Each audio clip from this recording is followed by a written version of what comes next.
Un'iniziativa che in buona sostanza rappresenta un ponte per collegare la scuola al territorio. Sì, sicuramente noi come amministrazione abbiamo deciso di investire molto sui giovani, sulle giovani generazioni e sui bambini.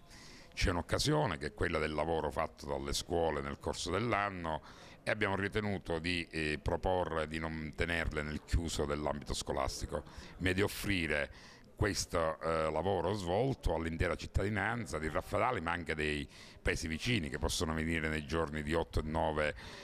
11 e 12 a Raffadali a vedere degli spettacoli, ma anche a fruire di una pizza, di una presenza al bar. Lo faremo nella piazza, e quindi un rapporto tra la scuola e i cittadini, ma anche un protagonismo dei cittadini che entrano all'interno della scuola. Vedremo nel corso dell'anno anche le forme e i modi per l'immedesimarsi del rapporto tra territorio e scuola. Credo che sia il percorso giusto, che proseguiremo al Villaggio della Gioventù nel corso dell'estate, e faremo magari con qualche risorsa in più e maggior tempo nel corso del prossimo anno. Ci siamo insediati da appena 10 giorni e stiamo vedendo di mettere in piedi immediatamente delle iniziative che creano quel momento di interscambio, di solidarietà, di protagonismo da parte dei cittadini. Lo stiamo facendo grazie al lavoro egregio fatto nelle scuole e nel tempo, e pensiamo di costituire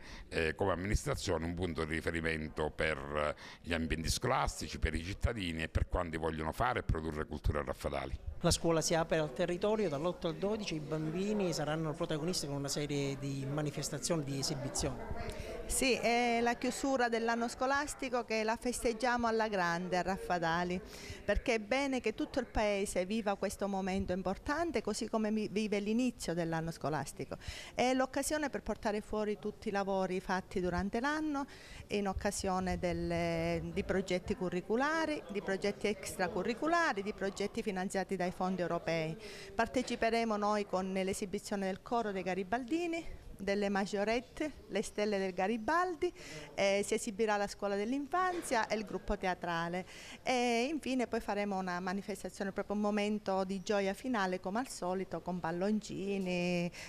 faremo fuochi d'artificio e cose varie. Sicuramente è una grandissima occasione per la scuola, perché ci dà visibilità al lavoro che abbiamo svolto, è un anno di lavoro, di impegno da parte di docenti, genitori, esperti, di tutta la scuola che interviene per portare avanti delle attività che ci permettono di approfondire la nostra offerta formativa anche con attività alternative, le attività laboratoriali che ci danno la possibilità di approfondire e anche di far venire fuori le competenze dei nostri alunni.